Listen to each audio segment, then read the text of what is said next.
Recently had a check engine light appear on a 12-years-old vehicle. It was intermittent, so I had a local parts store read it for me. It went away and I didn't think anything of it. Weeks passed and it started again. This time it didn't go away. Knowing I would be doing more repair and testing on my own, I decided to get a OBDII tester, and after a bit of research and review, settled on the FOXWELL NT301. I was not disappointed. After repairing my first issue, I was able to clear the error and view the I/M readiness monitors to see when all systems came back online. Unfortunately, a cascade of other issues arose. As often occurs with repairs, uncovering peripheral issues, and the NT301 was able to guide me accurately through troubleshooting, identification, and repair. I am certain that with this scanner I was able to easily save $700 plus in repair charges by isolating the failed components and replacing them myself.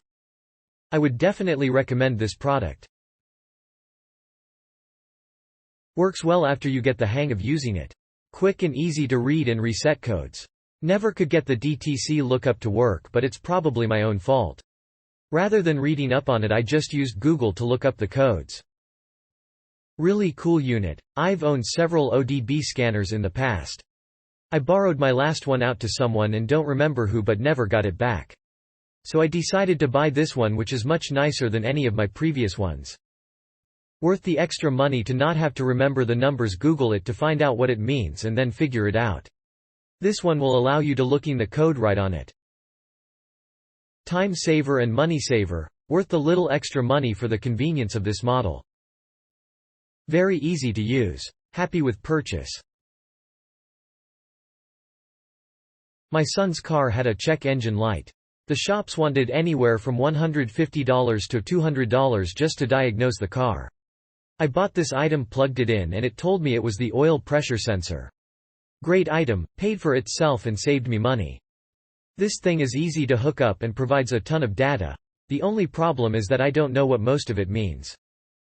The color screen is bright and easy to read, but it's not a touch screen, and since we're all kind of used to touch screens now, that takes a little getting used to.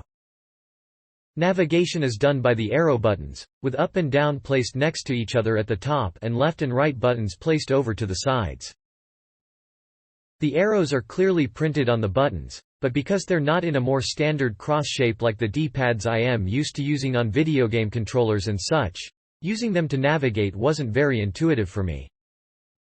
Several times I would catch myself trying to tap on the screen, and then when I remembered I had to use the buttons, I had to actually take a second and think about which button I needed to press. So I think the button layout could be improved by making the 4 directional buttons more like a D-pad and then putting the other buttons in the area around the D-pad. There are also 3 lights just under the screen which indicates if everything's good, there's a warning, or there's a serious issue.